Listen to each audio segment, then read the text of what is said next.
And the render distance starts here. Good morning, Joel. Good morning, Johnny. How was your weekend, my friend? Weekend was great. Yeah. Here's a question for you. Have you ever been to an outdoor cinema screening? I want to say yes, but it was like family vacation Right. era, so Mm-hmm. 30 plus years ago. Was that like at a drive-in kind of thing? Is that like a common thing in Yeah, Canada? Yeah. not common. There used to be one in the valley in Nova Scotia, but it's more of like a anywhere there's a summer vacation spot, you might be able to find one. Probably more so in Ontario. They're probably more popular in rural areas.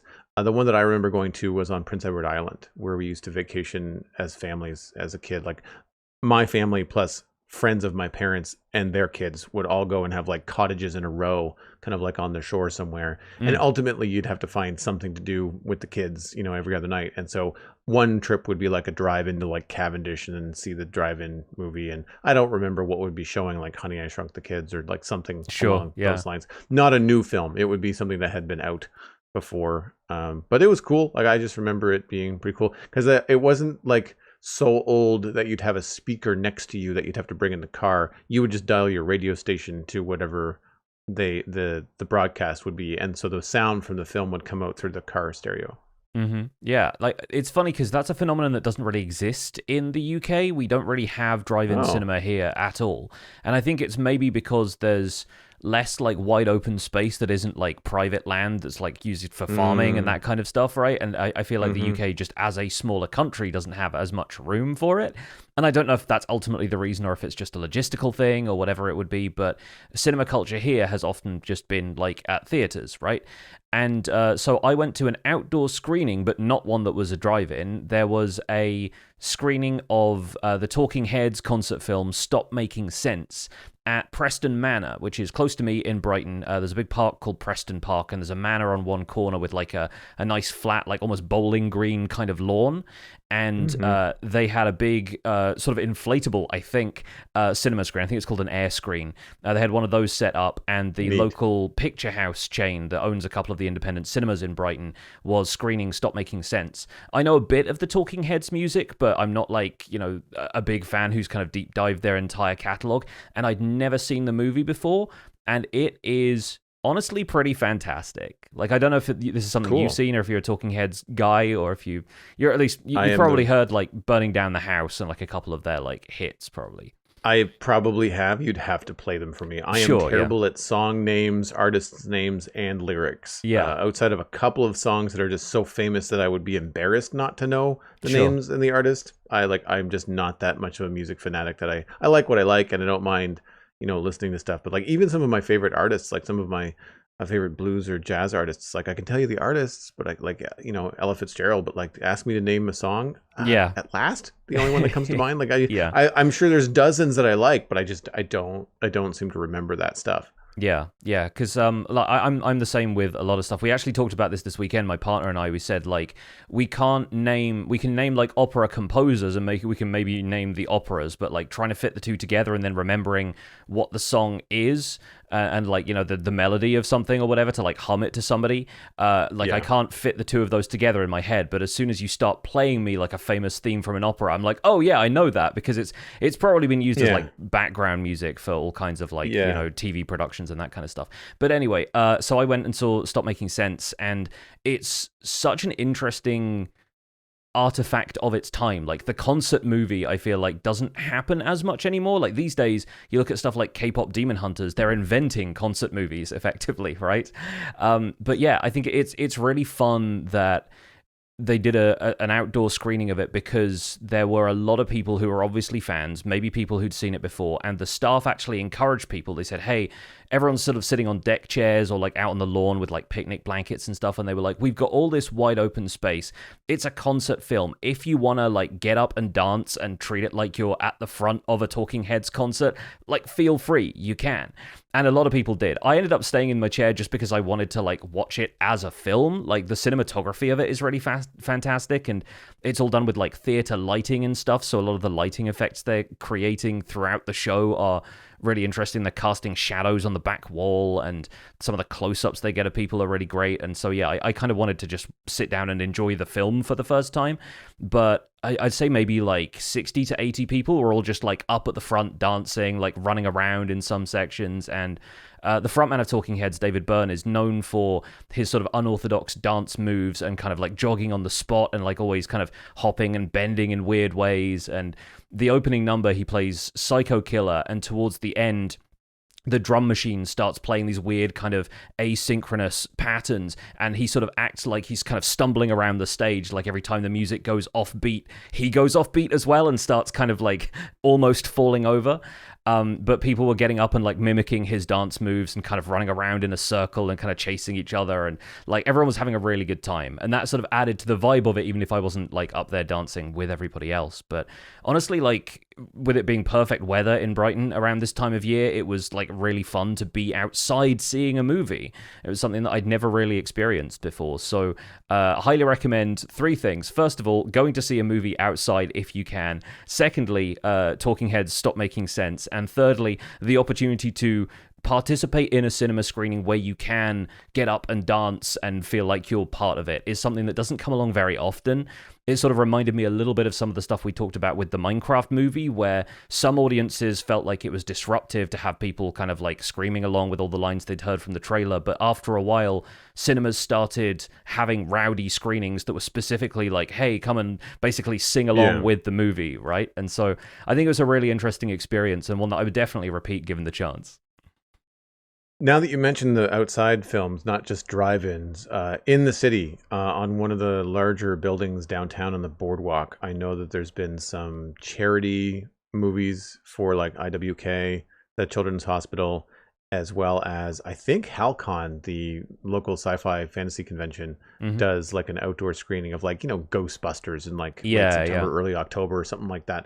Or other, like Princess Bride is another one that they might do, and that's just like a lawn chair situation with a projector on the wall of some giant building that's just basically I don't know if that's still a thing though, because they've redone so much of the downtown waterfront now that I think a lot of those flat facing walls that were kind of like temporarily repurposed might not exist. So I don't know whether they have to put up a screen now or what, but it would be neat though if there was any kind of like small amphitheater space or anything like that that a downtown was using on purpose, like left it blank for the idea of outdoor film screenings and stuff. And I know people that do it in their backyard. Like I know people that have screens in their backyard that they use a projector for like kids' birthdays in the summertime, which is just too hot to be inside, or it's too nice and you want to have the barbecue and the food and the movie all at the same time in the same place. And it all kind of makes sense. I like the notion of having like a backyard kind of grill set up and like having screening a movie. That seems like fun. I'm not sure you'd have room for it in my back garden, and you'd also have to deal with the fact that the whole thing is on a hill, so it's like a slight slope in the whole thing. But yeah, the other funny thing about going seeing Stop Making Sense was that 2 of the guys that I've played TTRPGs recently showed up, and I had no idea they were going as well. So it was a nice surprise to turn up to something and be like, oh, it's actually kind of a small town. Like we kind of like we know a few people in the crowd, you know. That's awesome. That's awesome. It's funny that you mentioned K-pop Demon Hunters, though. Have you watched that? I haven't. I've heard very good things. I've heard a lot of people mention it lately, and the funniest thing, I follow a guy on social media called Jacques the Whipper, who's like a Ren Fair artist who does like a whip show where he's like doing a bit of like, you know, precision whipping and stuff, but he'll also like sing along and use the whips as like percussion.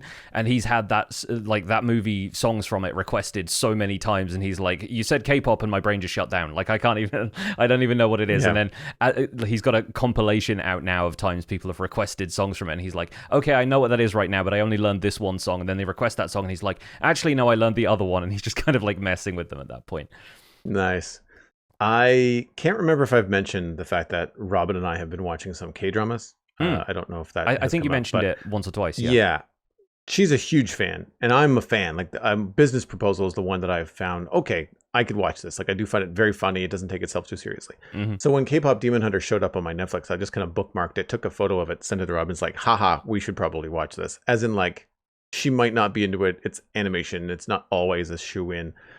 Anyway, that then followed with several of my friends, some of whom work in animation, saying, "Oh no, you really have to watch this," because I Mm-hmm. think it's either made by the same production team or it certainly tries to mimic the Into the Spider-Verse movies in terms of the animation style, how snappy it Right. is, and Yeah. how self-aware it is. And it absolutely bounces back and forth between um, like anime, crazy faces, over the top kind of like cartoony reactions to things, and then like some really serious drama and some softer kind of visuals and whatnot. But the action is really cool. And so then Robin then messaged me, I don't know, about earlier in the week and said, "So we are watching this weekend Uh-huh. because this song from it is on repeat in my car. Sure. Yeah. Sorry, not sorry. Like you are now." I was like, "I suggested it. Like I'm on board. I've heard good things." Anyway, so we watched it on Saturday night, and it was a riot. Like I Mm-hmm. was laughing a lot watching this. It's very funny. Obviously has a very focused audience in terms of being familiar with like boy bands and K-pop and specifically K-pop boy bands and K-pop girl bands and all that kind of stuff. But like the level of formula and kind of like you're just thrown into this. It has really good pacing, good character development. They don't have to put the movie on a grinding halt and give you some sort of speech to get you up to speed. Like they just kind of give you like there's an epilogue because it's like there's some demons, and so like you have to kind of figure out, okay, well, what are the rules, where the demons come from, and it's like, well, throughout history, there's always been musical song is basically the way to keep the demons back. Mm-hmm. And so over the years, those like traveling minstrel warriors in 2025, they're K-pop bands. Right. So Yeah. masquerading as K-pop hands, but they're really demon hunters. Anyway, the personalities on the three demon hunters is great. I can't remember. I'm struggling to remember their names. Yumi, I think, or Rumi is the main girl with the purple hair. I liked the rapper. She was the bubbly kind of like anime character one. But like there's certain situations where like the boy band shows up and they're all like built like really attractive funky hair kind of dudes, and like the girls that think, oh my gosh, they're so attractive. You know how in cartoons eyes will pop out and they'll be like hearts? Well, Mm-hmm. the girls' eyes pop out and instead of hearts, each eyeball is a six pack, like a men's abs six pack. Like Right. Yeah. it's just over the top. And the music is catchy. Like, I mean, I can't say I'm going to listen to it in the car on my own, but certainly when it's as boppy and as fun as it was on repeat in Robin's car, because we went to dinner first and she had it playing the whole time. And then, like, I looked over during the movie and Robin's like, we're moving her shoulders with the boy band stuff. And I was like, okay, this was a good call. Like, Mm-hmm. thoroughly enjoyed the film. And if you're looking for just a silly good time with excellent animation, really good singing, like all the actors in it are K-pop stars. Like they are, I mean, not someone I'm familiar with, but there's in the post-show credits, there's like the behind the scenes of seeing these guys and girls up to the mic and saying like which character was voiced by which K-pop star, and Mm-hmm. man, some of them can sing. Yeah. It was really cool, really really cool. And funny enough, I think at one point during the movie they played like there was a section, either like a commercial or something was happening in the world that the story takes place in, and the background music that was supposed to be just like generic kind of like Korean pop background music was actually the theme to Business Proposal. And I caught it right away. Oh, I that's was fun. kind of like, what? Very meta, right? So, and I think because I've been watching Business Proposal, we really need to finish that. And I was more familiar with the kind of humor and the kind of over the top reactions that storytelling, romantic storytelling in Korea has. I was way more prepared for like, okay, well, if that's what a real life show has, like a regular show has, then a cartoon version of this is going to be way over the top. And I was right. And so when you go in kind of anticipating that, it's a lot of fun. It's not a Disney Pixar film, but at the same time, it's not overly violent. The demons basically just kind of turn into a puff of smoke when they get stabbed with a energy sword. Like it's just kind of like poof. Mm-hmm. Lots of cool effects, but very similar to like Spider-Verse in terms of like the neon and and it's Korea pop scene, so like everything's neon lights and billboards, and then there's magic because of course there's demons, and so like the demons are on the street but then they're in the billboard, and it's like, how did they do that? Like, that's crazy marketing. It's like a hologram, but it's not, it's just them being demons. It's like, it just, that kind of stuff was really really really funny. And a lot of the fan stereotypes are very very good. I won't ruin any of them, but like some of them are like these little hits that repeat throughout the movie. Great callbacks. People with shirts that keep on changing the shirts depending on their fan loyalty. Like, just really really fun stuff. That's great. I can't remember. Have you seen Sinners yet at all?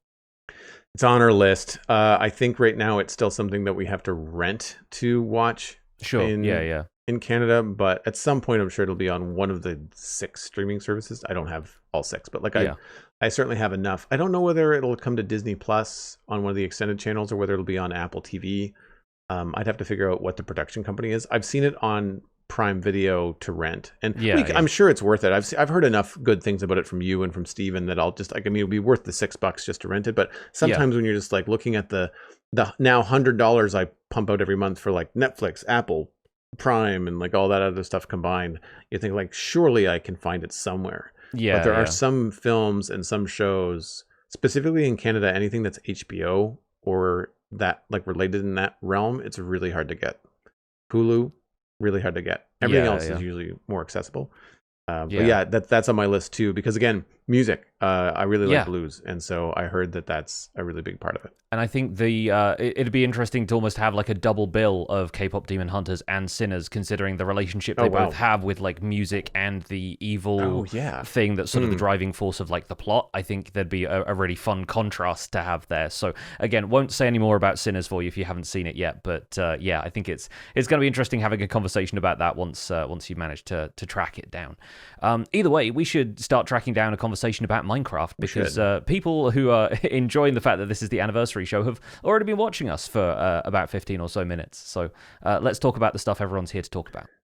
Sounds good. 362, August 11th. All right. Starting the show in 3, 2.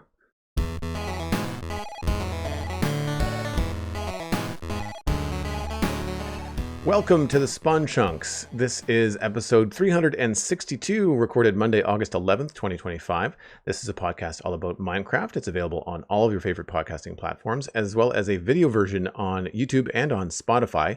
If you're enjoying the show, please consider subscribing wherever you're listening or watching. My name is Joel Duggan, and joining me as always is my friend Johnny. You may know him as Pixel Riffs Online. Happy birthday to us, my friend. Yeah, absolutely. This is the show's 7th anniversary this week. And so, as you've probably already seen or heard, regardless of where you are seeing or listening to this, we have released the full show, including the render distance, to everyone. If you're interested in getting a little extra chat every week, this is the kind of thing that we usually talk about, what we've been doing over the weekend, what we've seen lately out there in the media that we are really enjoying, or stuff that we have a little bit of a different take on. You can consider supporting us at patreon.com/thespawnchunks, and for the first time, actually, you can take advantage of the anniversary discounts on your first month of all of our paid tiers, which are going to run until the end of August. So you've got until the end of August to take advantage of a discount on your first month supporting the show if you feel generous and feel like supporting what we do.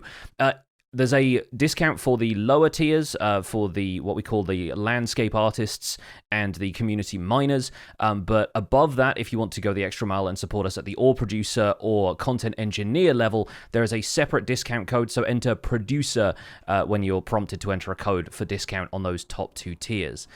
This week on the show, it's great news for fans of copper, myself included. Copper is basically the new iron now, but does it have more to bring to the table, specifically the crafting table? That's what we're going to be talking about in the news and the main discussion this week, so stay tuned. Both of those are looking very copper-centric this week. So what have you been up to in Minecraft this week, my friend? This week has almost been entirely dedicated to Survival Guide, because, Joel, I cannot stop building these terraced houses. I genuinely built so many of them in the last little while. in the screenshots this week that I've got to share, there are 2 rows of 7 now built towards what I'm thinking of as like the harbor area, what will eventually become the harbor area of the Windy City, just kind of building down a hill. And I wanted to try out kind of offsetting them by a block vertically and horizontally every time I built one of these. There's a couple of them that sort of go in pairs next to each other with a similar roof height, but then they'll come out by a block so that the curvature of the road in front of them sort of matches. And I'm sort of lining up the ideas of little residential districts and areas where there would naturally be a few more houses in this area. But yeah, I've just followed the same pattern, the same wood types, the same stuff that I was dealing with last week, and building with a happy gust still, allowing me to detail the exterior with a little bit less fuss. And that's all been going splendidly well, but it's just all I've felt like doing since I was on a bit of a streak with these. I had good momentum for them. So that's mostly what I've been doing. I am trying to figure out whether I'm doing interiors for any of these, or maybe fill them up with like micro farms, because any interior is going to be basically a 3x5 space, but vertical over 3 floors. So as we mentioned last week, maybe I could do like a Tetris block kind of thing and give one of them the entire top floor of like a set of 2 houses or something. But I'm thinking what I might end up doing is making little kind of individual farms for stuff like sugarcane, or maybe like a small cobblestone generator in one of them or something like that, and still have them be individual interiors, but have something a little bit more interesting and maybe a bit more useful going on the inside, partly so I don't have to do, you know, in this case, 14 unique interiors for each one of them, or make them very kind of identical, samey, like cookie cutter apartment style things. Like maybe I want to develop a formula for those like I've done with the outside, or maybe I want to vary it a little bit. But either way, I find a lot of times you have to justify building aesthetic houses when talking to people about on like a tutorial level about what to do in their Minecraft worlds. People don't always like building stuff just for the sake of building stuff the way you or I might do.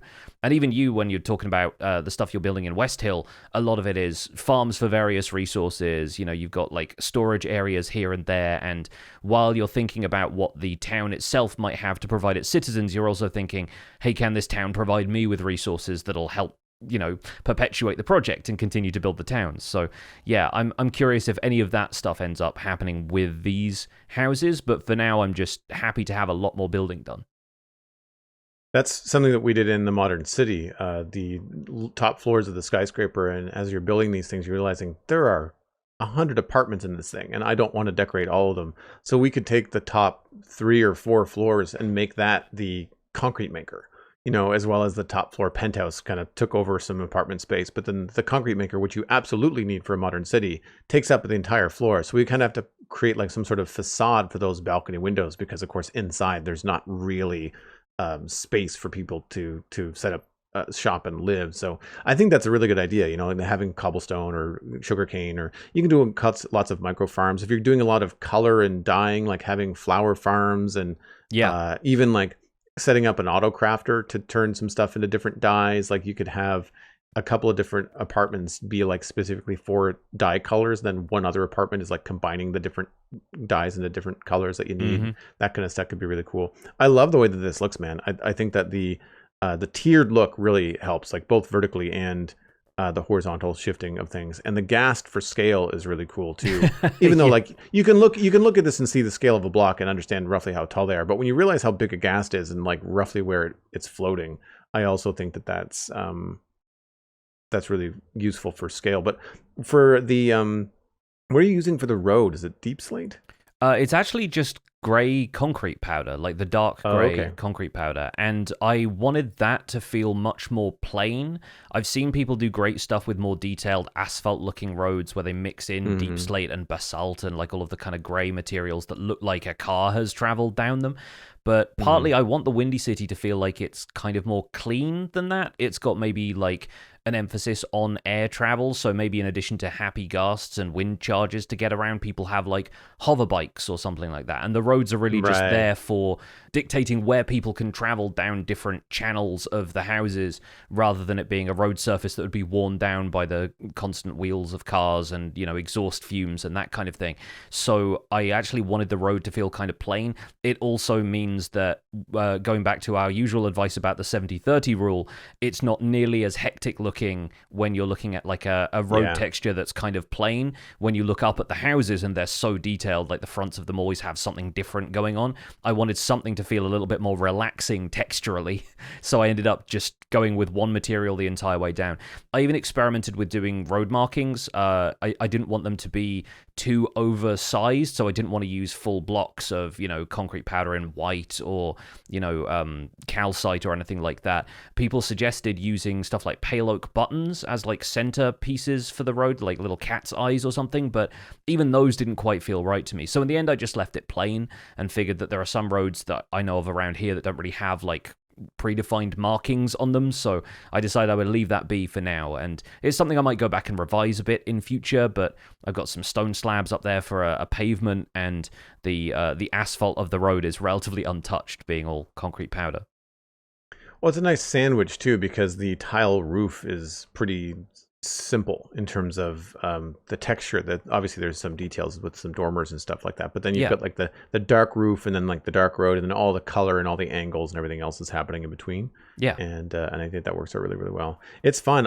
I was curious about like the traversing the city, whether there was going to be cars at all, like whether it was just like the paths would just be for walking and then everything else would be air travel or something along those lines. That's cool. It's going to be really neat to see how the logistics of the build kind of influence the different things that you build, like how you envision I don't want to say the backstory, but at least the function of the city, how that's going to influence what you're going to be building. It's going to be fun. Yeah, that's one of the reasons I started off designing kind of wind charge launchers and fans and stuff. And you're sort of working with the almost utopian ideal of what would it be like to build in an area where vertical travel was not a problem, like where you don't really have to deal with gravity in such a day-to-day degree that we have to in the real world. And are you going to create entrances that are off the ground that you just launch yourself up to or fly up to with a happy gust or something like that? And things like that suddenly become completely different architectural considerations, where right now I'm imagining a lot of these terraced houses on the ground, just people are just going to be leaving their front door and going to work or whatever. But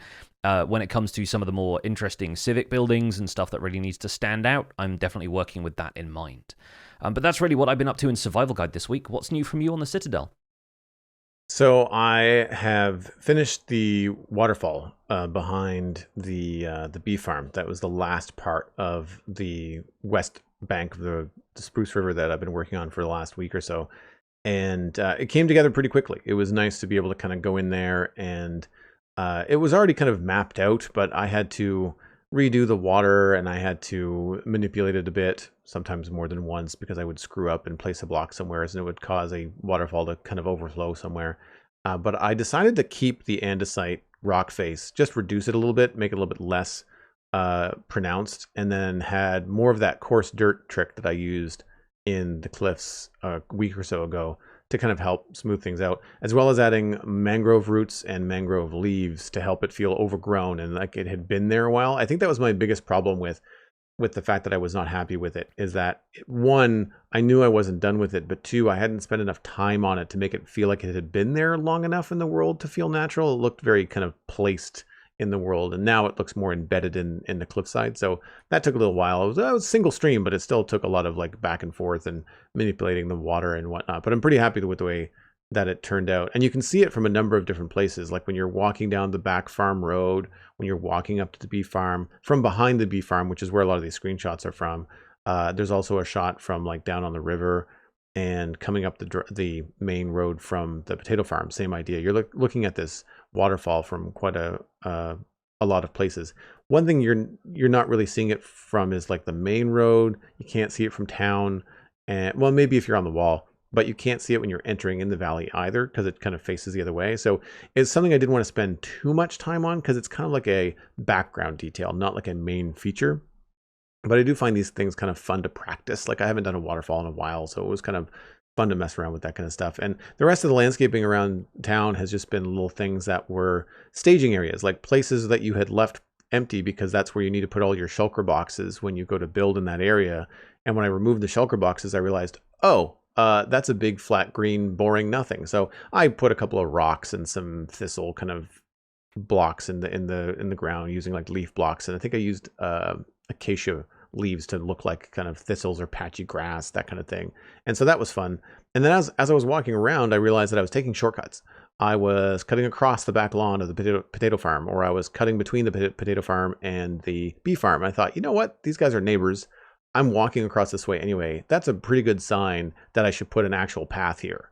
And so that's what I did. It took like 20 minutes, like to just rip up some grass, put in some coarse dirt and some other textures, and just kind of adjust the wall so that there was a step there instead of just being a stone wall. And it just made things a little bit smoother for walking around and feel connected. It also felt kind of silly that these neighbors would be basically on top of one another and didn't have a path connecting the houses. Like you'd think, unless they're mortal enemies, that they would at least be friendly enough to, like, you know, walk back and forth between the houses. So it made things feel a little bit more utility friendly, I guess. It made more sense to have the paths in. And then I moved on to the final build in Westall. I'm now planning out the distillery in the basement of the keep. And it's really rough right now. I don't do anything in creative. I just kind of spitball and build live on stream. So I had a idea for a copper still for quite some time. I had built another mock-up of it recently that I was just kind of like walking by every time I was logging in, just kind of see how I liked it. And I've moved it around. I'm reducing the size of the room. This used to be my staging area for the entire build. Like this was, and still has, all of my shulker boxes. It had a huge bulk storage system for dirt and grass and stone and andesite and all that stuff. And that's all been moved underneath the graveyard now. So I have the room to move things around. I also want to keep one of these secret entrances to the basement. So by moving the wall in, it gives me a depth of about 5 or 6 blocks, which I think should be enough to do like a piston door or something if I want to come up with like a fun way to access the keep from that side. And really right now, unless something changes, I might not have to move all of my shulker boxes. They're going to be in that 5 to 6 block deep wall. So it'll be a tighter space to walk around in, but I can still keep them all there. So I don't have to move all that while I'm building. And it's really nice to have everything that you have as a builder right next to the build that you're actually working on without having to move all the shulker boxes daily. So that's been fun. Right now I've just kind of laid out the pillars for the supporting the ceiling, the width of the room, trying to recenter it on like a single block instead of a 2-centered block, which is how it was before. Trying to decide how many copper stills I want. Right now there's 6. And I'm also trying to make something new with a different shape, something like a boiler. I was experimenting with putting some campfires underneath it for some steam. So we'll see. I don't want it to look too modern. Like I don't want to have like pipes going everywhere, I don't think. If I do, I'm going to make them look a little bit less high tech. So we'll have to see how it's going to go. But I think it's going to be fun. They're all going to have honey blocks in them. I'm going to try to do some cool lighting. I don't have copper lanterns yet. So I'm not planning on pushing this until the next drop comes out. So I'm going to complete it with the things that I have available to me. So I might have some different lighting in there. Might be using some candles. I don't know. But so far it's been fun. I think it's come together quite nicely. And it's nice to have a shift from all the landscaping and dirt and grass and plants that I was working with. And now I'm just kind of like building something cool. And right now I think the coolest thing I've done, just off the top of my head, is I've put in a drain. So it's a wet basement. And it has what will be a waterlogged stair trail that goes through the whole thing, goes in one side, out the other. And what's really fun about this is that behind the wall at the back of the distillery is the moat for the keep. So the moat drains down through the basement and out into the river, which is behind the keep. So like it actually makes sense that I've got this going on. And so I like when things like that line up logically. And so I'm looking forward to having this little shot of blue water going through the build, which I think will also work nicely with the orange copper of the stills and the lighting I'm planning on doing. And all the textures right now are pretty temporary. Like I'm experimenting with tuff, I'm experimenting with stone. This plain stone floor is not staying plain stone. We're going to do it into something else. So the only thing that's going to be a restriction, of course, is that I have to use stairs. So whatever the texture is, I have to use one of the stairs available to us in game to do the drain. But other than that, I'm really happy with the first kind of foray into this little build. It's going to be fun. Yeah, I was going to say that the drainage channel through the center of the room, I think, looks really good. You've got like some Thanks. trapdoors down over there, like there's boards that they've laid down so they can step over it without like accidentally putting your foot in something, and especially if it's water from the moat outside. Like I think that's fantastic. That's a really really good way of using the space, and like you said, the logical stuff when it comes together like really starts to click, and you're like, oh, this feels like a living, breathing space and not just a series of installations that you've made in something that doesn't necessarily have logic to it. I think it's great that stuff has worked out. And congratulations on the waterfall as well. I know that water Thanks. can be such a pain to work with when it's not in like more controlled conditions, like waterlogging the stairs and stuff. So I think honestly that looks great. It looks much more natural the way it kind of splits the water in two and kind of falls down, and the stuff growing in it, and having done a couple of waterfall-like things and manipulated a bit of the natural waterfall that's on the mountain at Spawn in my world, I think it's an underrated skill, really. Like it does take a lot to both consider how water would shape the environment, but also what stuff it would leave and just flow around instead of just eroding everything in its path, right? It's the same as a similar skill to what you've already applied working through the river valley stuff and making sure the river follows a more natural feeling course, but vertically, and vertical water in Minecraft is an entirely different beast. So beyond that, I actually spent some time in the Snapshot, and I know we've got to get into the news, but I started a new Snapshot world on stream, and I'm going to be returning to that. I want to say every Wednesday for sure, but it might even happen on a Tuesday because the Snapshot's released kind of in the middle of my stream right now on Tuesdays. And so until the streams return to 1 o'clock, right now I might just kind of pause halfway through and start up the Snapshot. We'll see. It depends on what happens. Like if it's just a couple of bug fixes, well, then I probably won't stop the stream and start something new. But I'm going to continue the same survival world. I did this before with Caves and Cliffs.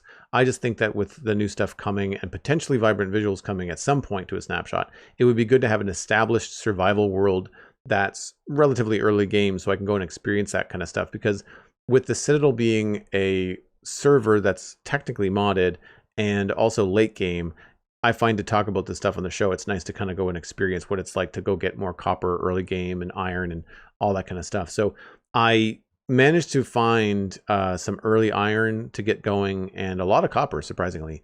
But then I ended up moving my base setup. I thought I had a good spot. It ended up being really tough, forgetting how much of a pain it is to deal with water, especially underground, to access a dripstone cave that we could see, but was just really problematic to mine down to.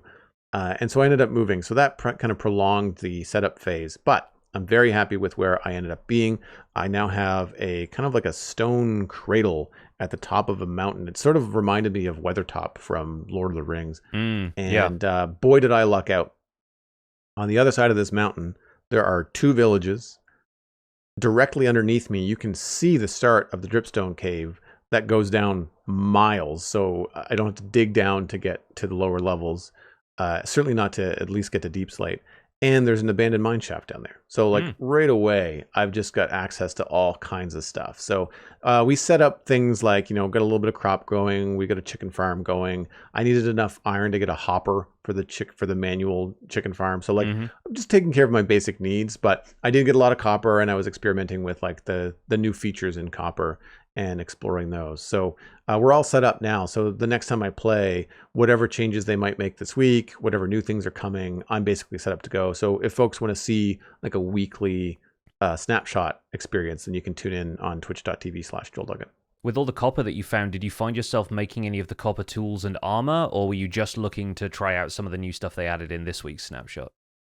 Oh, 100%. I am half copper, half iron. I think it goes iron chest plate, copper helmet, copper pants, iron boots. Like I think that's how it ended up. And you look kind of like a traffic cone. Then you've kind of got the like orange and 100%. White thing going on. Yeah. I'm sure there was a comment to that effect on stream. Is like, this is not going to look the best, but it's going to be functional. And I put the iron where I thought it would be most useful because, like, again, as an end game player, I jump off of stuff all the time, and I nearly died a couple of times. Plus, it's a dripstone cave. Like, you really just can't be doing that. So I made the iron boots, and the pickaxes are iron. I think my axe and my shovel are still copper. Like, I've not found a lot of iron, And what I did, I focused on the hopper and the chest plate, and then the rest kind of will come later. I'm sure in the abandoned mine shaft we'll find more. Plus, if there's any kind of vein in the dripstone cave, then we might find something there too. But for now, like I focused on kind of like getting everything in. I don't mind the copper stuff. Like I think they look cool. The copper tools are great. Like I found iron before I really found a lot of copper, but eventually I found much more copper. So Yeah. like I have 3 or 4 stacks of copper compared to, a handful of iron at the end of the 3-hour stream. So I can see the usefulness of feeling a lot more comfortable going down into that dripstone cave or going down into that abandoned mine shaft with at least some copper armor on to cover up, your bases. I still turned around and said no when I found a spider spawner. I was like, no, that's not doing that right now. Don't feel like tackling that in not great armor. Yeah. But like I said, it's about the caving confidence, right? It's about knowing that you've got a full set of armor before you really set foot anywhere too dangerous. Moving on to the news, Minecraft Java Edition Snapshots 25W32A was published on Tuesday, August 5th. New features in 25W32A added copper decorations.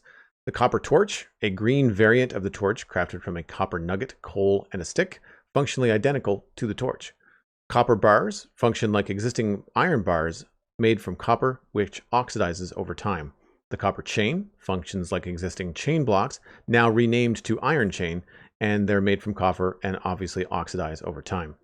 The copper lantern, crafted similarly to the regular lantern but uses copper and a copper torch. The lantern itself oxidizing over time and changes its age. Functionally, it is identical to the lantern in terms of the light level. Changes to 25W32A. The chain block has been renamed to iron chain.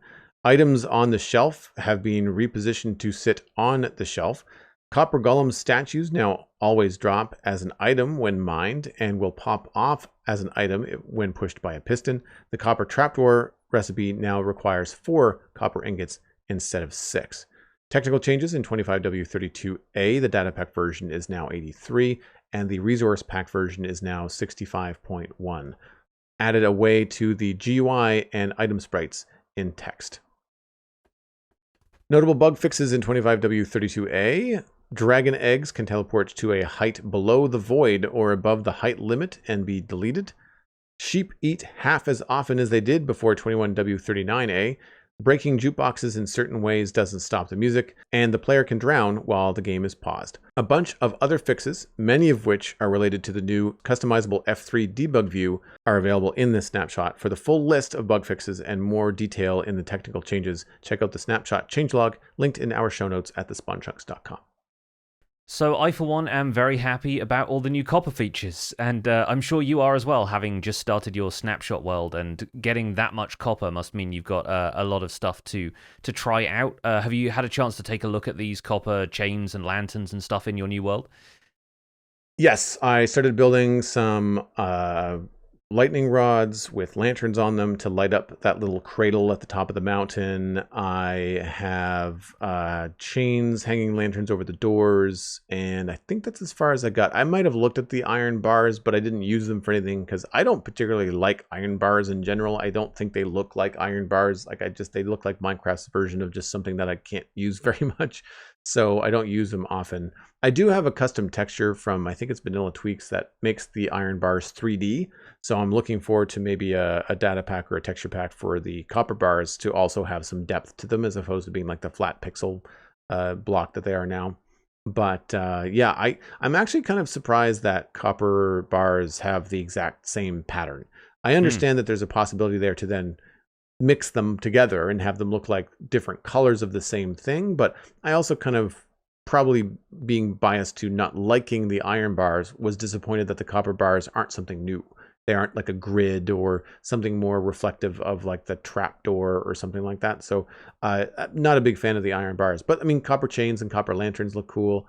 I do like the lanterns more when they oxidize than just the plain copper ones. Not that they look bad. I just think they look more interesting when they have some oxidation on them. Yeah, I had a similar interaction with somebody on Blue Sky this week, I think, where they were talking about how they didn't think the copper bars looked like right as like the sort of copying the same pattern as iron bars. But I think the value in that is that now, after people found that they really liked the fact that copper could age and they were calling for iron to do a similar thing and have like rusted iron blocks, you can sort of simulate that with iron bars next to weathered and fresh copper bars. And ironically, in that instance, the fresh copper looks the most corroded because it's got that kind of like rusty orangey brown kind of color that you might expect from iron aging. So I think that's maybe the intended use case for them, or at least like, part of it. I actually worked with a version of copper bars on the Fantasy Minecraft SMP. They had them just as like a retexture of iron bars in the mod pack, and I used those as a perimeter fence for the necromansion, as I called it, the kind of haunted house that I was building. And I think that turned out really well. I think that those were honestly quite a nice texture to work with, and they age the same way that they do in the Snapshot now. So I think, frankly, we're going to find some fun places to put them. I think I'm going to find some fun ways to build with them, even if I can see why some people might want a different texture. I suppose that's nothing a resource pack wouldn't fix either. So maybe, there's going to be some ways that people can bend them to their own desires if they're not quite their favorite thing coming out of the Snapshot. I tend to use iron bars now as just singles, like to get to the point of a spire or a pole or a flagpole or something like that. And now you can probably do the same thing with an upside down lightning rod and then an iron bar on top of that. Like you can get even smaller, right?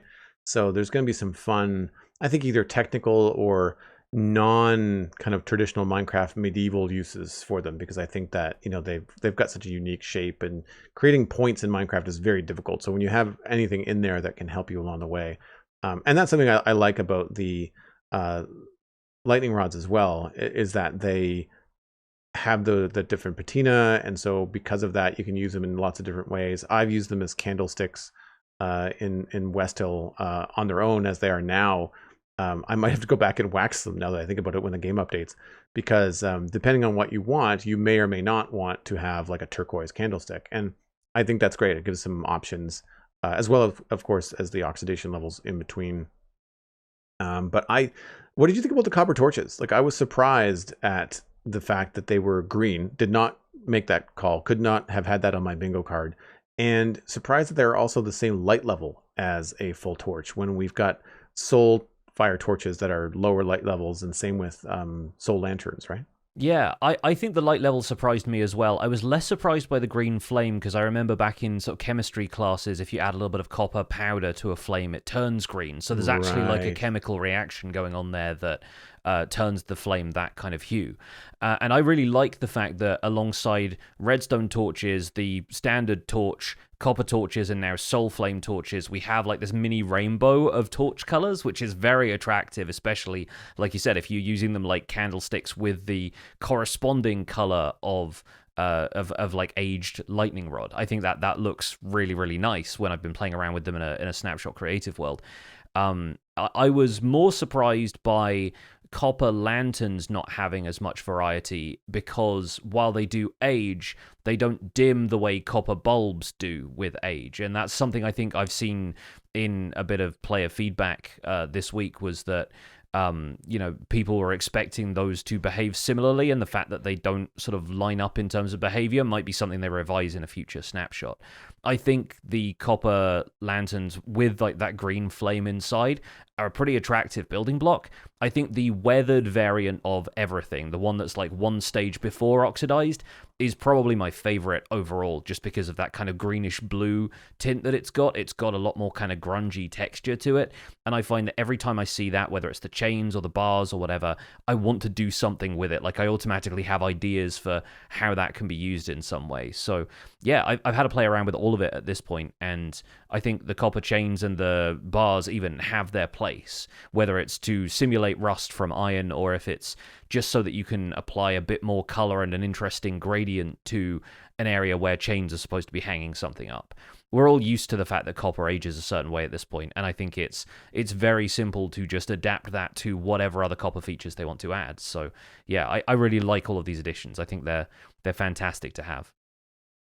I can see both sides arguing for the lanterns oxidizing or not, in terms of the light levels being associated with that, because I find it frustrating that my favorite version of the copper bulb is the one that has the lowest light level. Yeah. Right. So I could understand the frustration of having a turquoise copper lantern fully oxidized and then being like, well, the light level's only 4. Like I can't really use Yeah. this for much.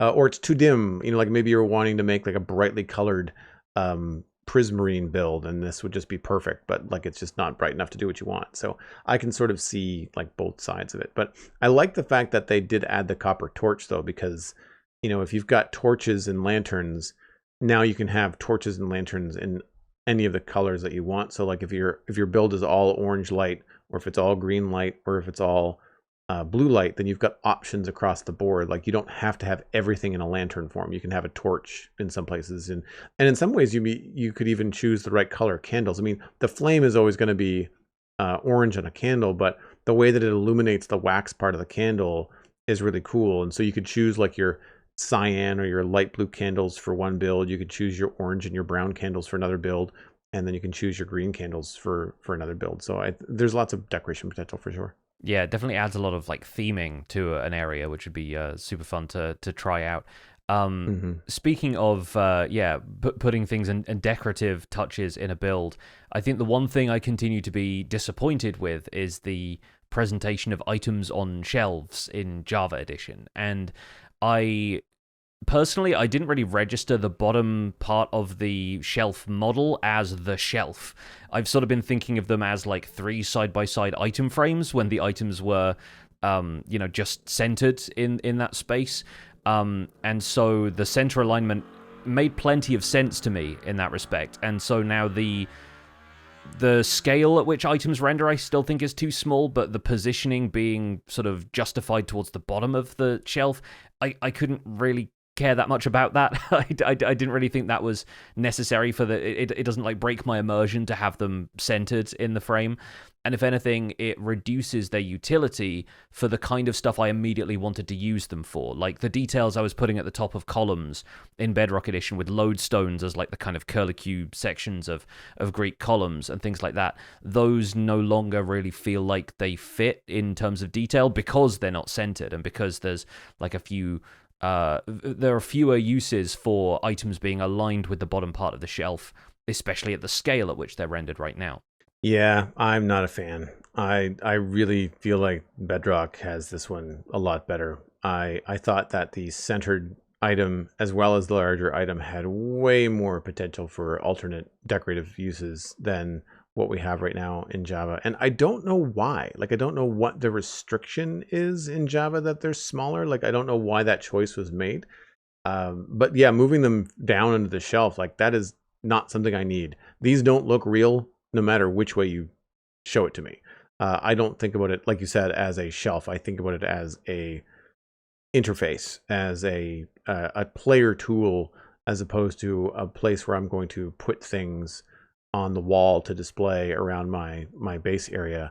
I mean, like you could argue that they could be useful for that if there were things in Minecraft that were more practical. Like if you want to put this as a shelf in a house build, that's fine. But like, what are you going to put on it other than like maybe apples and a couple of other things that might look natural? Because like a pickaxe and a sword, they don't go well in my kitchen. Like, there's no utensils, there's no plates and dishes. Like there's a bunch of stuff that just doesn't make sense there.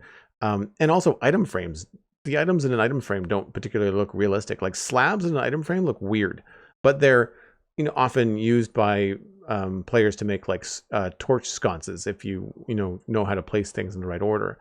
And so that's why I think that the middle row for the items and the larger items gives more potential for that kind of outside the box inventive building and decorative potential down the line. So you never know what someone's going to use them for, but if you make them too literal, then Minecraft, you can only use them in the one way. And that's not what I think the game is usually about. So I'm hoping they dial it back and bring it back up to the middle shelf, or the middle of the shelf, just like they did for Bedrock. Yeah, and if you compare side by side the older Bedrock version with the Java version, I think there's some scaling there that really needs looking at for overall utility. Like it's much more interesting for players to have a banner fill the entire space, even though if you scale up a banner to that height, to fill the full part of the frame, then obviously like there's sort of a bit of space either side where a larger item might overlap onto the neighboring slots of the shelf. Banners don't do that because they're taller and thinner, they can be rendered taller and thinner. And it still works out. And that's great for the shop signage we've been talking about, like the movie theater marquee kind of presentation of things. I even started mocking up my idea for a telegram system that could be done with redstone and sort of transferring signals from one to the other and decoding it into a message that could be printed out of banners on the opposite side. I love the idea of doing something like that, and I'm not interested in pursuing it at all if banners only render about a third the height of the slot that they have in the shelf. So I do think this is something that needs to change, and anecdotally, I've seen a bunch of other folks giving the same feedback. I'm not sure if it represents sort of majority opinion, but I kind of suspect it does. So hopefully this is something they look at revising for Java Edition. I'm not sure if it stayed the same on Bedrock Edition or if Bedrock has been brought into parity with Java since, but I do hope that they revert it to a version that looks more like Bedrock, just for readability at a distance and for overall utility in general. Yeah, I would agree. Moving into the email, junk mail this week, we've got one message to share with everybody. If you'd like to email the show, you can send us a message at spawnchunkmail@gmail.com. Please use that email address and keep them short to the point if you can. It does help us include them in the show. Sometimes, however, it's just a nice, juicy conversation, and we just have the one big email this week. Yes, this one comes in from Dirk Pitt with the subject of modded mayhem to vanilla vibes. Hello, Pix and Joel. I've been a listener for a while now and just wanted to say how much I enjoy the podcast. Your conversations, insights, and the way you talk about Minecraft with such thoughtfulness have had a big impact on how I play the game. When I first got into Minecraft, it was through mod packs like RLCraft and all the mods. Fast-paced, quest-driven experiences with constant progression and pressure. It was fun, but often felt chaotic. After listening to the Spawn Chunks and watching creators like both of you and the Hermitcraft crew, I decided to give vanilla Minecraft a go. Now I'm hooked. Slowing down, building with purpose, and just letting the world grow around me has been unexpectedly satisfying. One of my favourite projects right now is a fantasy-themed cliffside base. It's taken a while to plan and build, but that slower pace has made the whole process way more enjoyable, and seeing it come together piece by piece has been really rewarding. My question for you both is, as professional Minecraft creators, how has your own playstyle changed over time? Were there moments or shifts that made you approach the game differently? Thanks again for what you do. Your passion really shows. Cheers. Dirk Pitt died trying to elytra into a build, but forgot the build wasn't finished yet. I just elytra to get around and then forget that I'm too close to a tree and like clip my face off the edge of a tree half the time. My chat is always quick to remind me that they would not like to fly with me at all, especially in the Nether. They dislike it immensely. I have definitely slowed down my gameplay over time. I'm not sure about you, but when I first started making content, I was mimicking some of my favorite Hermitcraft folks, building in Minecraft and recording clips and editing shorter episodes for my main channel on YouTube. I say main, I'm not sure which one is the main anymore, but it wasn't viable for me from a time sink perspective. I was starting from absolute scratch on YouTube. I would have to play Minecraft for hours to get any building done and then record, and then there's all the editing afterwards. And so ultimately, I just couldn't justify the hours into Minecraft without it bringing in some sort of income. So I started streaming, and I switched to making videos out of the VODs. I would edit the VODs down. I would try to create something about, I would probably get like 3 20-minute episodes out of a 3-hour stream maybe. But I found that was still a large amount of time spent editing because the clips in the stream, I wasn't necessarily focusing on making a presentation. So then I'd have to rewatch the whole stream and then find the bits that would make sense as a 20-minute video that wouldn't make the viewer feel left out. So I found that was even longer to edit and more time consuming. So finally I settled on just streaming exclusively. So I don't play in creative. I don't plan ahead of time. I just have the entire process of my builds happen live on stream. And then I archive those VODs on Joel Duggan VODs on YouTube. And that's kind of been where I've been at the last few years in terms of West Hill and sharing that kind of stuff. And it's not the best for YouTube views because, of course, longer form videos don't have the same kind of retention that a smaller 15 to 30 minute video does. But with the VODs channel, that was actually monetized before my regular channel at Joel Duggan because of the watch time. Somebody that was into, and the people that were watching these longer VODs, I was able to hit the hours that were required for monetization early. So right now, my only monetized channel is Joel Duggan VOD. So I continue to focus on streams and then posting the streams afterwards. Now, the other thing I think that really focused my slowdown in playing once I moved to streams was personal health. Like the idea of just like it wasn't good to be at the computer for hours and hours, and I was racing to the end of a game that didn't have an end. So really, when you're building these kind of things in Minecraft, it's just better to pace yourself and not burn out. That's why I take breaks when I stream. It's hard because early on you feel like if you step away from the computer for even 5 minutes, you're going to see people leave. And I used to see people leave, but now I find that people are just used to it. They stick around. They'll take their dog out to pee. Like they'll do the normal things that you would do on a coffee break. And then once I started doing that in terms of the longer form content on stream, I found that rushing through my projects is basically cannibalizing my own process and cannibalizing my own content. So if I rush through something, then there's only going to be a few VODs. They're going to be really large, 4 or 5 hours, rather than me spacing it out, pacing it out. And then also being able to give some breaks, like with Westill, it's a huge project.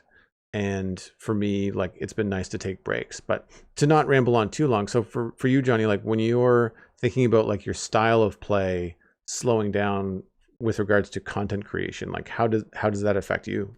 Well, I feel like it started for me on Xbox, but I wasn't a content creator then. So back in the day, I would just be building for the sake of building, doing whatever I thought was fun, exploring the world, and then collecting everything that I possibly could.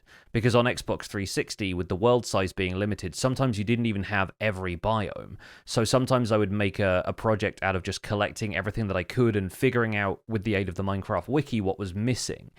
And then when I started moving to PC, I started making lists of, well, here's all of the stuff I have access to on the Java version of the game that isn't even on the Xbox version of the game yet, because things like hay bales and podzol and stuff hadn't been added, and horses weren't even a thing when I was building stuff on Xbox. So it's kind of interesting to see the way that changed my perspective.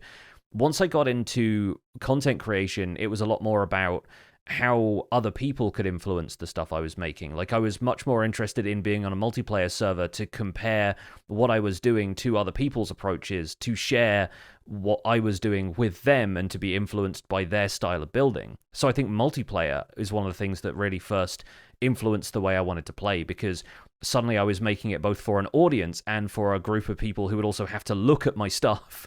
If they came to my base or whatever, I wanted it to feel like a little community. And so instead of just building stuff that was a house just for me, I started building more and more like settlements and things like that, and shops that people could go to. And considering an economy on a server was something that I'd never had to worry about in single player.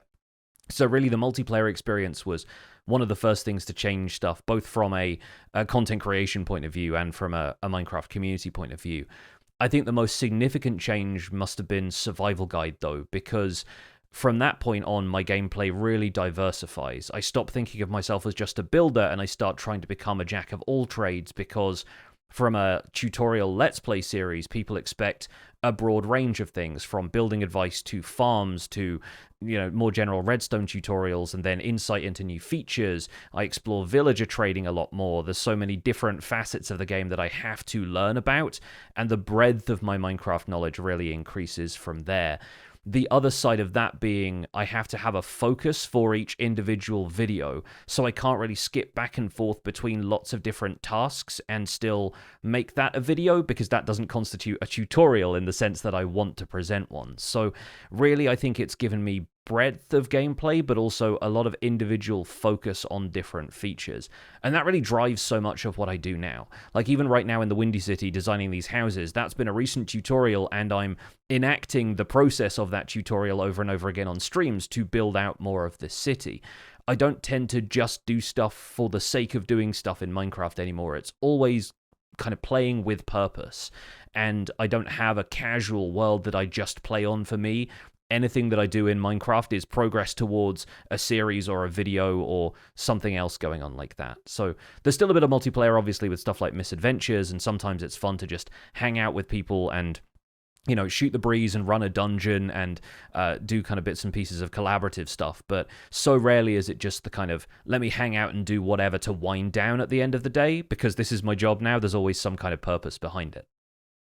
I think that's something that I miss from not being on a super active multiplayer server, especially one where people are making YouTube videos out of it, because there's a lot of grind time that happens playing the game, digging holes, making projects that you don't necessarily share every last minute of live. And so that is where I've at least come to understand where a lot of like hermits or people on the server that you're playing on with, Minecraft Misadventures hang out in between recordings, right? Because they're not necessarily live. Sometimes they're streaming some stuff. You'll see hermits and other folks stream together sometimes. But for me, like if I'm playing Minecraft, I'm live.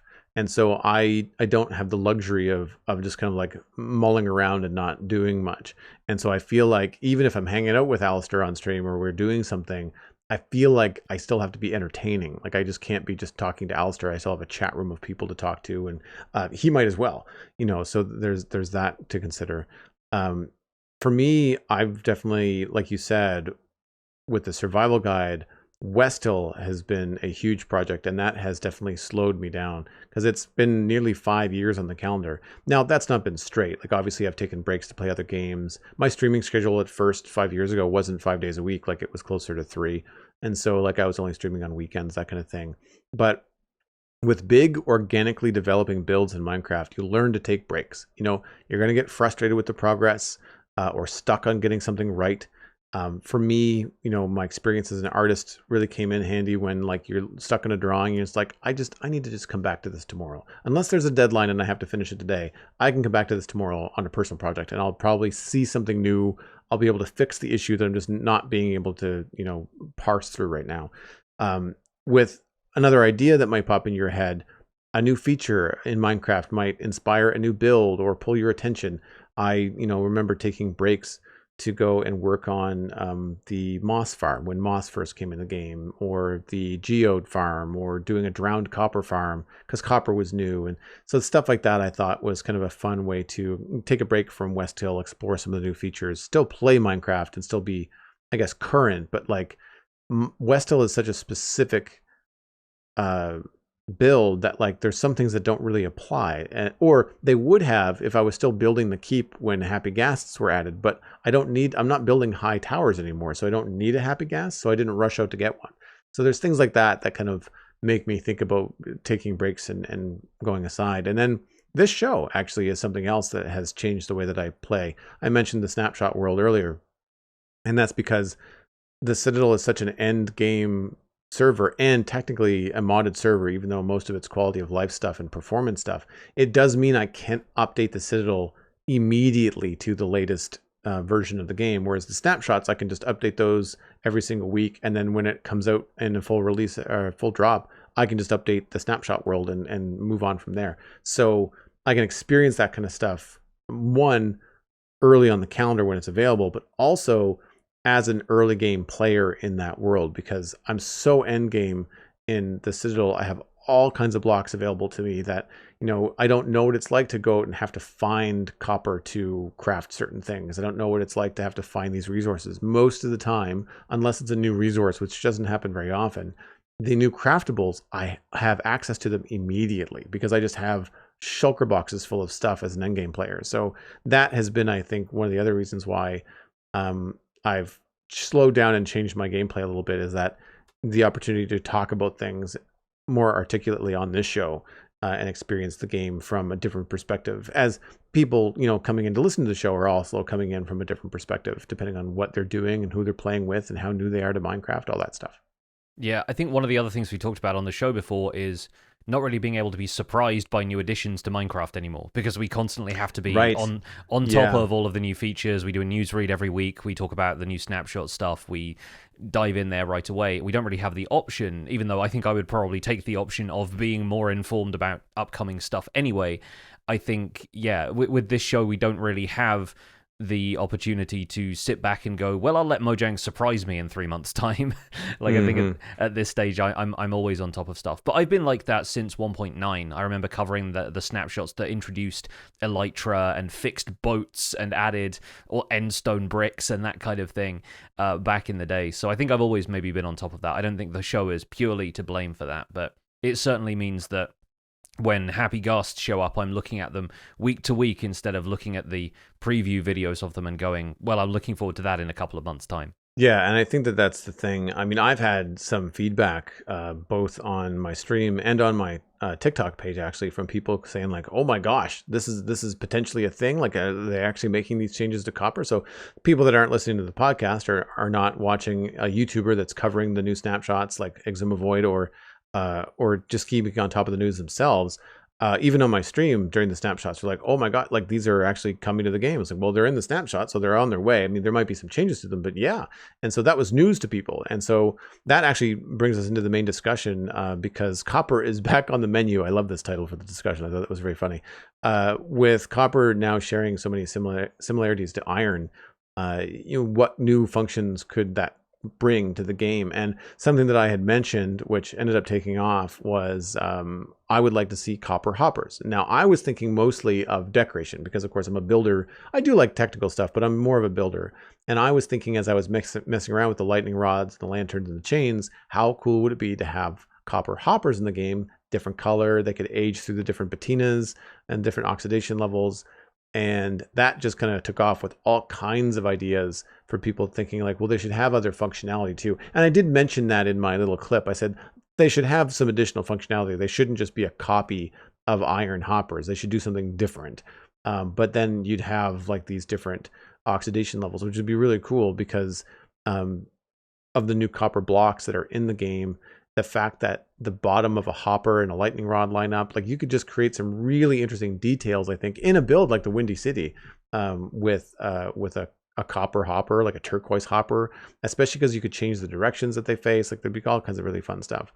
So that kind of created a springboard for this conversation. So do you want to start with hoppers just to kind of kick things off?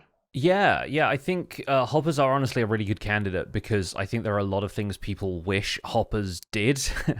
There's a lot of talk about like, hoppers having built-in filters and stuff, and I don't think that's necessarily the way things are going because the copper golem exists, and that feels like this drop's solution to item sorting and filtering, and we've already discussed on the show how like viable that could be with the right sort of redstone setup. It feels like it has synergy with existing methods of storing stuff, and so just simplifying that into a new type of hopper feels like it makes the old hoppers obsolete. There's going to be so many tongue twisters in this segment. We're already talking about copper hoppers and whether they should copy iron hoppers and that kind of. I'm just going to get tongue tied throughout this.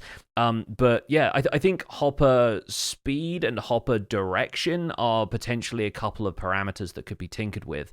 I think you and I kind of touched base about this when we were having our quarterly hangout with the patrons recently, and you said that like a lot of people were thinking maybe an upwards facing hopper instead of a downwards facing one. So maybe it reduces the need for more complex redstone systems in the form of stuff like dropper pipes, but it could still be a neat way of having stuff travel vertically and not only making those hoppers different to iron hoppers because they're doing something iron hoppers can't. It doesn't necessarily overrule the feature set of iron hoppers because they can only function upwards as opposed to downwards. They might still be able to point sideways as well. But yeah, it kind of adds a new direction of travel, effectively turning copper hoppers into copper pipes of a sort for item transportation. So that's a possibility. The other one being hopper speed, because people have talked about how there's a disparity between hopper speed and hopper minecart speed, and how something else could bridge the gap between the two. You even have 4 different types of copper hopper, potentially, with the oxidation levels, which could mean 4 different types of speed. Anytime there's anything redstone related with these as well, it's like the copper buttons that we talked about as the original offering for the copper golem, is that they could have different pulse lengths and different timings and stuff like that. So I think there's maybe room for copper to be taken in that direction and provide a bit more technical utility for people who want items to be transported at different speeds. Yeah, I thought the speed thing was an interesting take as well, especially because you could still wax a copper hopper and keep it at the speed that you want. Yeah. That has a lot of technical applications. I'm sure technical players would be like, oh, wait a minute, there'd be 4 potential different speeds for hoppers. I'm sure there could be a use for that. And I agree that, not having them the same as iron hoppers would, in terms of their functionality, would be like essential, I think, because a lot of the pushback that either myself or other people were having in my comment section were that you don't want it to replace iron because copper is just a lot easier to get than iron. You Yeah. don't want it to be the new iron because then iron just becomes a thing that people only use for pistons and the odd other thing that you can't craft with copper. And so I like the idea of copper hoppers going up. At which point are they even hoppers anymore? Like, would they be considered pumps? Would they have a different model with the same sort of functionality as a hopper, like in terms of the horizontal, but just have a different model to indicate that it's going up, and maybe a different shape, maybe it's smaller, I don't know. At the same time, like having it be the exact same shape but reversed to a regular hopper would also mean it would be a lot more intuitive to use. It's like, all right, well, this is the same shape, it's just upside down, so it's just gonna, you would imagine, just works in reverse. So I can see both of those. Something else that I noticed was people suggesting that not only would the speed be slower with oxidation, but perhaps the volume. So maybe it only has 1 slot available instead of, I think, 4 that are in a hopper right now, and that could change as it changed to oxidation. Like the more oxidized it gets, the less capacity it has. I'm not sure how useful capacity would be. Most of the time I'm using hoppers as a throughput. I'm not using them to store a backlog of things. It's nice if you've got a lot of items flowing through, but not necessarily for me. I do like the idea of having a very simple way to move items up 1 block. So like, if you ever have like a hopper chain and you have to go over something in the back of a redstone build, and it would be just nice to be able to go up and over something as opposed to having to go down. Or I find that a lot of my redstone contraptions, like, you have to dig down so much because everything just flows down. You can't flow anything up easily when you only have to go up a few blocks. You can use water columns and you use dropper elevators, sure. I would argue that water columns are not really practical for short distances, and dropper elevators are not really accessible to every player. Like, they're pretty technical. And I mean, once you learn how to build one, fine. But again, it's a lot of work for just going up 1 or 2 blocks. So I think that an upward facing hopper, or whatever they would call it, would be a good solution there.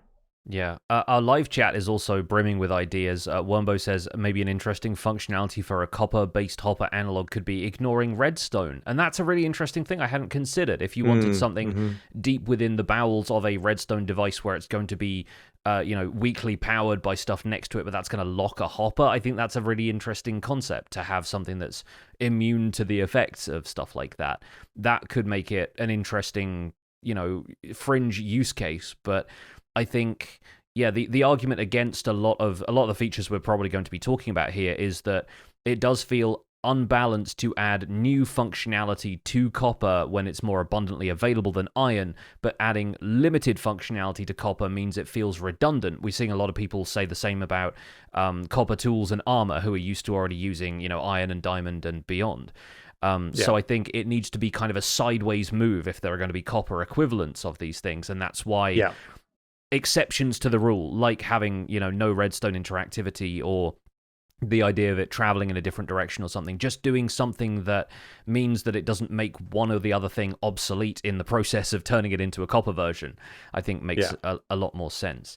I was wondering, in combination with of hoppers and minecarts, could we end up with a copper hopper minecart, or a copper hopper copper minecart if we make copper minecarts, which is another thing that iron already does, that copper could be an analog of.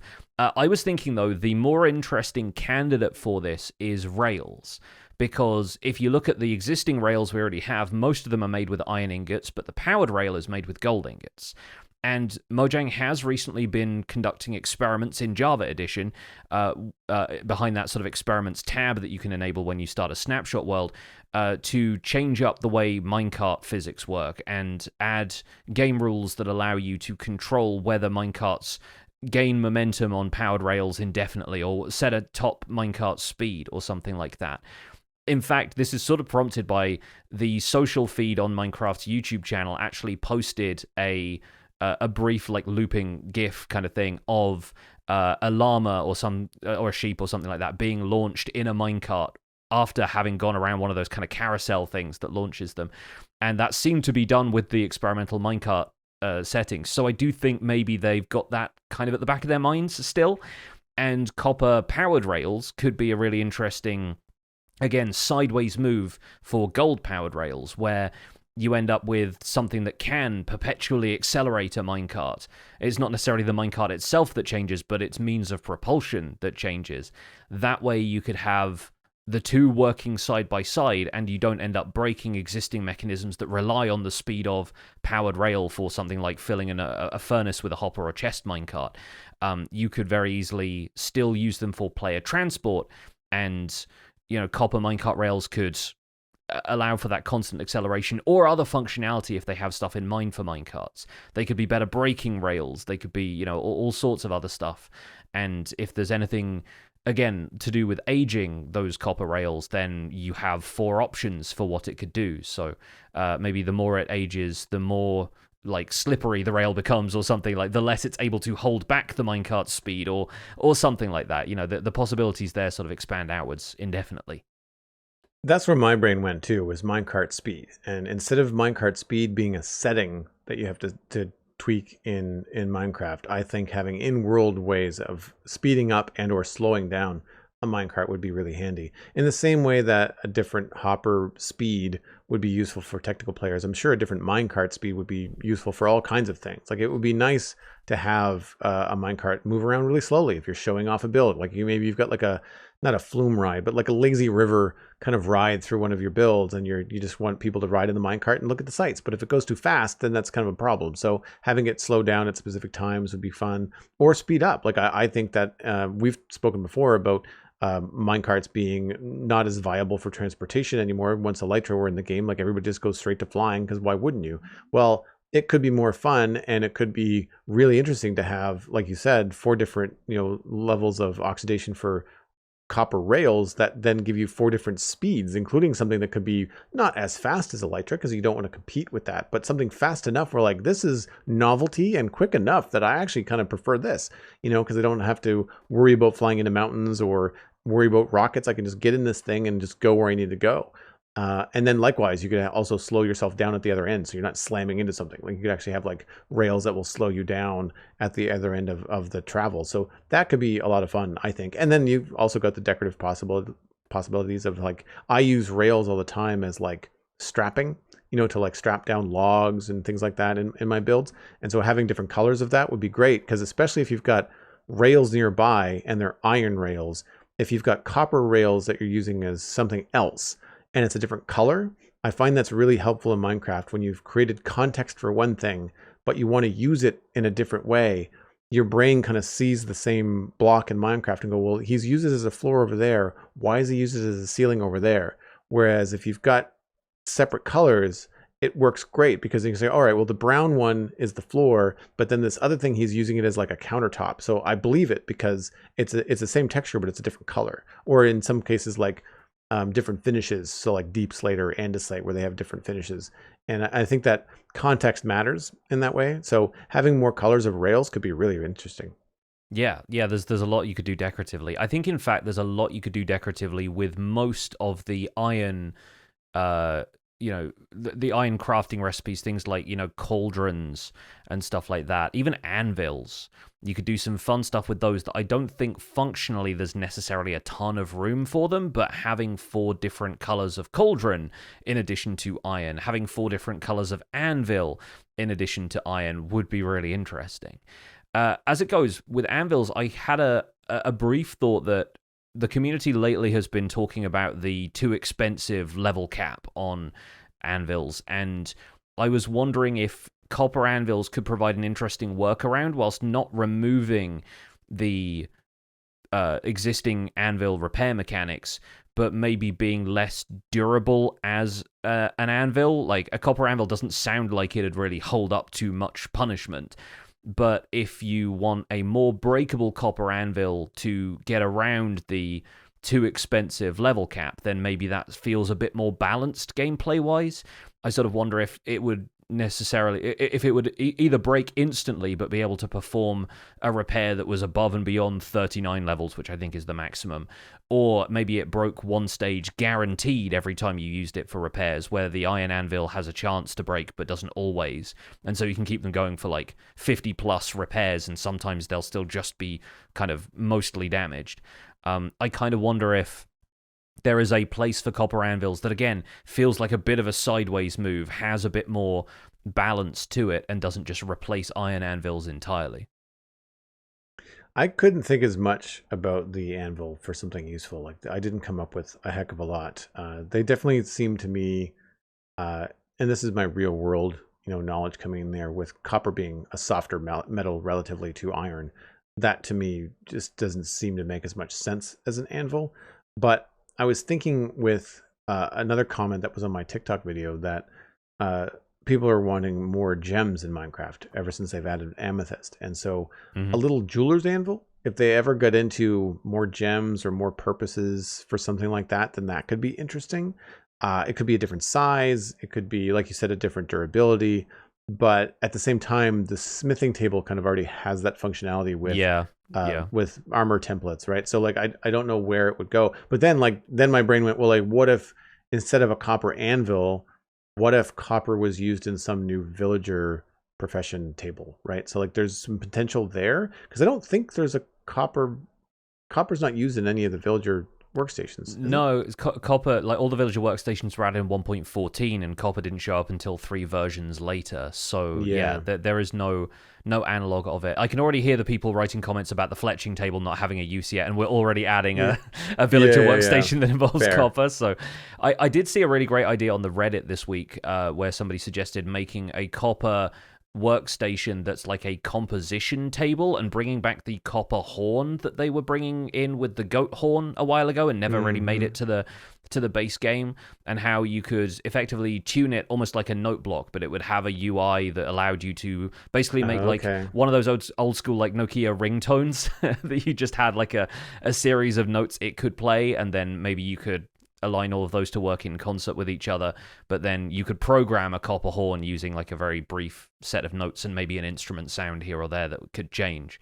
And that was an interesting possibility, if not something I could see coming to the base game for a variety of reasons. I think the technical prowess involved in like programming that versus the amount of people who'd actually end up using it, I think is maybe a little bit too out of whack ratio wise. But yeah, I like the idea that people are still thinking about uses copper could have in terms of the workstation side of things. Yeah. Anything else on your list of things that are iron that could have some fun uses in copper? I think I'm just going through the motions at this point. Like copper pressure plates, for example. Iron and gold both have pressure plates right now. Is there room for a copper one?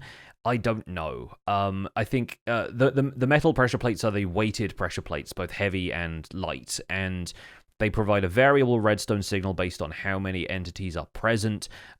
Usually, I think with the light-weighted pressure plate, which is the gold one, it outputs redstone signal based on the exact number of items from 1 to 15, how many are on the pressure plate. And then I think you multiply that by 10 to get the heavy pressure plate. So like 0 through 9 doesn't produce any signal, 10 through 19 gets you signal strength 1, and so on and so forth. So maybe the copper one could be somewhere in between the two and could try and divide it across like a full stack of items.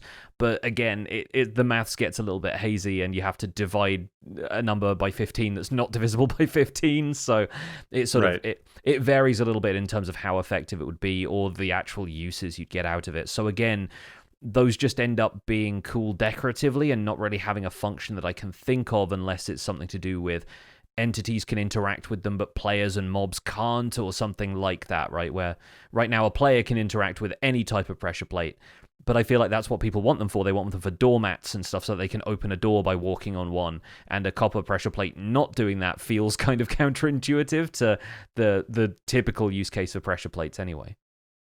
Yeah, I was thinking along the lines of pressure plates ignoring something or the presence of certain types of mobs, but also you could do like a trapped pressure plate, maybe, like if it had a redstone component, and then it would function or not function depending on whether it was powered or not powered, but you wouldn't know. It would still make the same make the same noise and have the same action, but maybe we just wouldn't output a redstone signal depending on the situation. I don't know. That's interesting. Yeah, I don't Yeah, mind that idea. I think it's got some merit to it, but then it feels weird having a redstone component that only works if it's already got another redstone component powering it. It's like, why are you not powering it with the thing that it's it's again backwards. Yeah, you kind of have to clutch at straws to think of anything that makes sense, and I'm sure the folks at Mojang have like a couple of ideas percolating that could fit something like this, but I don't know if they're working on stuff like that with copper pressure plates in mind necessarily.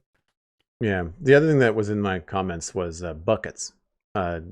Buckets out of copper. And honestly, I think people just want faster buckets. I don't think that there was any real push for anything special about it. They didn't want it to do anything more. It wasn't less durable. It was just straight up, they just wanted buckets because they couldn't find that iron early game for moving water around, essentially.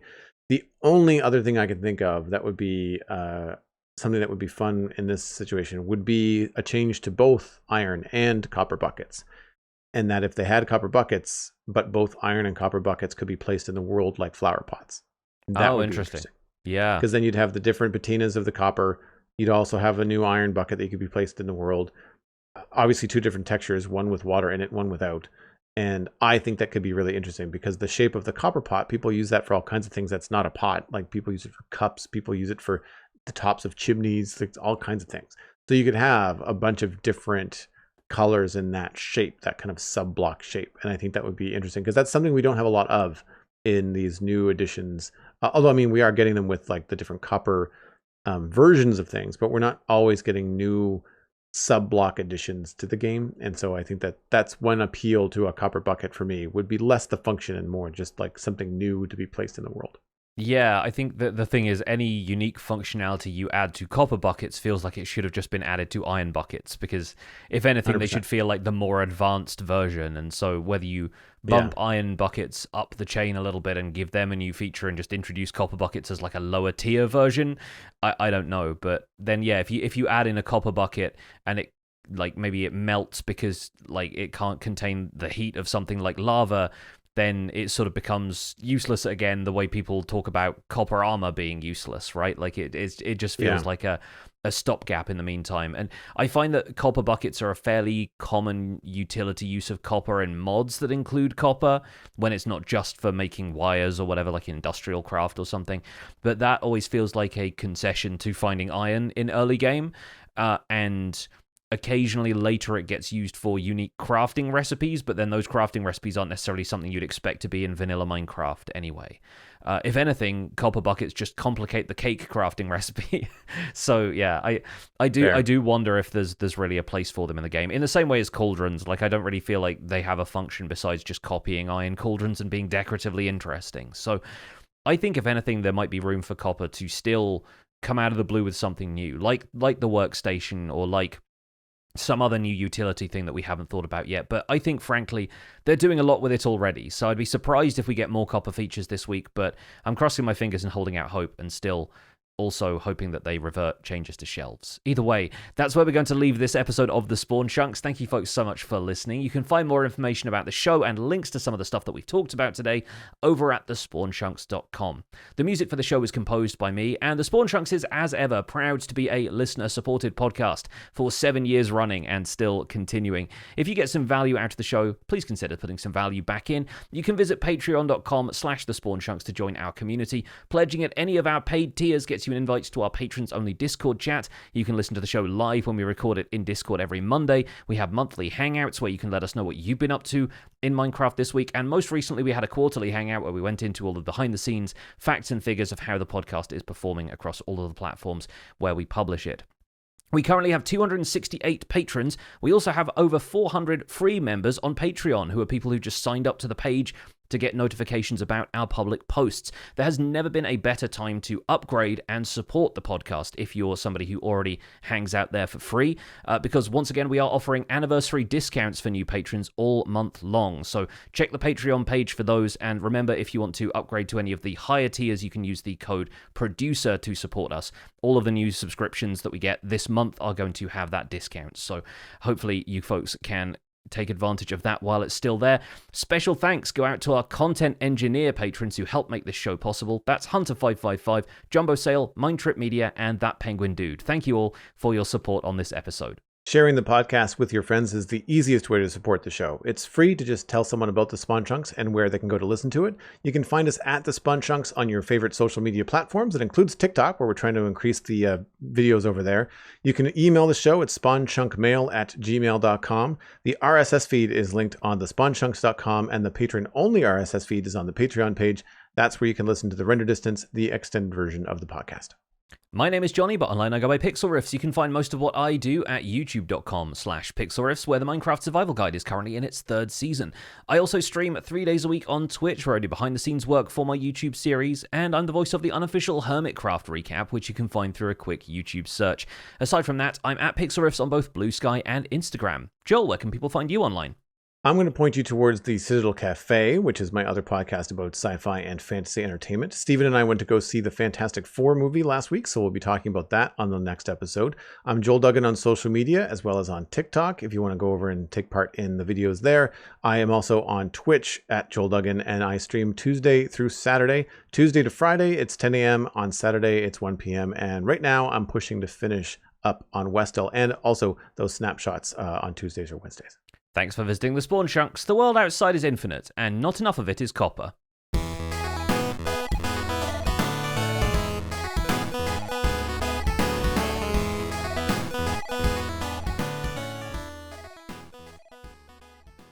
Nice. Good Especially show. now there's all of these new features they're adding to them. I think, honestly, most of the stuff we saw in this week's Snapshot was just them justifying copper nuggets being a thing. Because, the iron nuggets got added and people were like, what are these even going to do? And then they added stuff like lanterns and chains and some of the stuff that you could craft iron nuggets into. And I think the same is true for copper because, of course, as soon as they add armor, they go, well, for that to be consistent with other armor and tools, actually the same thing. You smelt it down, you get a nugget of that material. And obviously now the copper torches require a copper nugget to add the green flame. There's, copper lanterns and chains. I think the iron bars equivalent in copper are the only ones that don't include a nugget in the crafting recipe. So I think, that's an interesting aspect of this is they're really just trying to justify the existence of the nugget as an item. Which is one of the reasons I'm not certain we're going to get much more with copper this update. They've already, introduced a lot of features at this stage. But yeah, I do think having the nuggets in the game is, an easy stretch to go, well, that means that you add chains, you add, something else that uses the nuggets to justify their existence. Yeah, but that video that I put out has something like several hundred comments, and there was any range of stuff from people saying, I just want copper stuff that's similar to iron so I can do that stuff earlier in the game. Like I'm just tired of having to search for iron at this bottleneck or bad luck or whatever. And then the other people were all going down the hot copper hopper, copper wire. Like a lot of modded players were just saying that they wanted certain things. Create came up an awful lot in the comments. Yeah. But I don't know. I'd like to see them. I'd like to see them come up with something out of left field. Like I don't necessarily think a copper hopper would be their go-to, but I could easily see them doing something that could move items upwards or some other copper redstone component that we're just not thinking of. The only thing that I can say that where that might not happen is that the copper golem does have the capability of moving items upwards. It's just really slow. Yeah. And right now not really predictable. And so I don't know about the copper golem being like that already exists. Somebody in my comments compared the copper golem to a copper hopper already. And it's like, if you look at the real basic function of it, yeah, it kind of does that. Like you can make it do that. It's like, that's not really, I think, the intention. So I don't know. I'd like to see a little bit more. Mostly the snapshot cycle. I'm really curious to see whether they've heard the feedback about the shelves. That's my big hope for the walk back would be a change there. Because I don't know. I mean, we're still, I mean, if this comes out roughly the same time as last year, I think Minecraft Live last fall was late September. Like it didn't quite hit the first week of October. And so like we've got 6 or 8 weeks. Well, 6 weeks before it goes into release candidate territory. So like they could still add a couple more things. Whether or not that's going to be copper related, I don't know. That could be, maybe this is all the new copper stuff we're getting. Maybe there's other things that are coming that we just haven't heard of, right?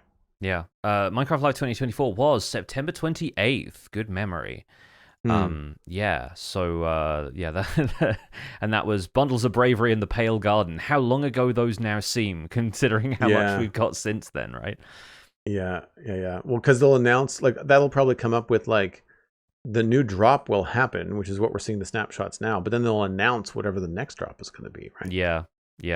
So there's Pale Garden came out just in time for Christmas. It did, yes, yeah. And so that was winter drop of 2024, and now we're staring down the barrel of fall drop and thinking what's next. But I think it's fun that people have now adapted to this rhythm. I'm obviously still seeing a lot of people talking about end update when, and like all sorts of like, you know, mysterious details in the backgrounds of videos. There's an Enderman here at this point. That means that an end update is coming, that kind of thing. People sort of donning their tinfoil hats and coming up with all sorts of conspiracy theories for it. But yeah, I think it's nice that people have a lot to get excited about with these minor updates, with the gameplay drop side of things, because they're adding so much decoratively, they're adding gameplay features, and this update, more than anything, seems to be concentrating on breadth of features rather than everything being focused on the Happy Ghast like it was with Chase the Skies, and everything seeming to be focused on the Pale Garden, and that obviously providing a lot of breadth from within it, but it felt a bit more like a new set of features rather than expansions of old features, which is really what the copper side of this is. And so I think that's great. I think there's a range of stuff that we've had throughout the year now that has felt like we got, systematically a bunch of stuff that improves the game, broadens stuff, adds new biomes, adds new block sets, but then goes back and revises some of the stuff that we thought, hey, this should work a little bit differently, or here's some features that aren't really used all that much, or here's a new means of building vertically, and ghasts have been in the game since time immemorial, but here's a new take on ghasts that could potentially be a really big game changer for people who want to build vertically or move stuff around or whatever. So I think there's a lot to like about the new direction of this at this point, especially now we've seen it for about 18 months worth of development. I think it's proving to be quite a good approach. Yeah, I mean, I'm down for the cycle for sure. Like I like the way that things are progressing. I do hope that they stay a little bit more consistent with the Java snapshot progression. I'm not a fan of the bouncing back and forth between Bedrock and Java. Like, I kind of hope that they can release the same features, even if they're a couple days apart. I find it a different, I guess, strategy for us when they announce something on Bedrock and then it's weeks before it shows up in Java. I think that was just I find that difficult. The Swedish holiday break really being to blame there, rather than them trying like a content strategy. I think it was much more just like, hey, we're working on these features, we need to road test them with the community and get some feedback, but the entire Java team has the full month of July off, so what are we going to do, right? I think that's really part of it. Yeah, that's fair. I forget about that sometimes too. Yeah. Kija asks if it was me talking about the Minecraft nostalgia period between updates. I think I mentioned this last week on the show, but I've been talking about it a little bit on streams as well. Is that it was the Hangout. It was it was the quarterly Hangout. The quarterly, we're talking about like how, and this is going to be interesting for folks who don't have access to the Patreon behind the scenes stuff and are watching this in the full version. If you've made it this far, thank you. I'm noticing a trend in fewer people going back to older videos. We've noticed it with the podcast, where fewer people are going back and listening to old episodes of our archive, where, previously we'd had a lot of people go back to episode 1 of the show and talk about, like, how much fun it was listening to us talk about 1.13 being the fresh new update.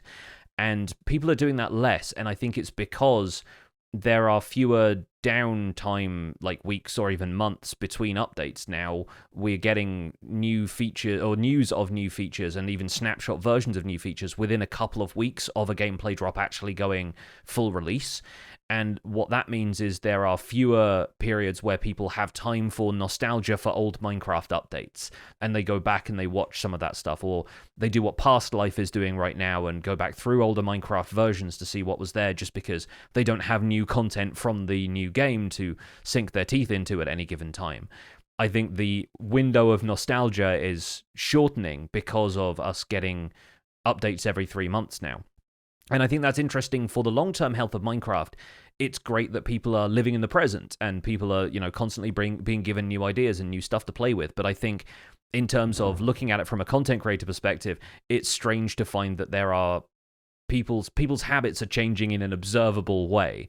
And it really does seem to be to do with how much news there is about Minecraft these days and how little time people have to go back and take a look at the past before they have to stay up to date with whatever the new thing is. And even us on the podcast, like we've steered away from having the roundtable discussions as often as we used to, because that used to be a strategy to fill in the weeks where we didn't have a major announcement to fill in the full discussion at the end of the show. Yeah. It was like, all right, well, this is going to be a little bit of treading water in between snapshots.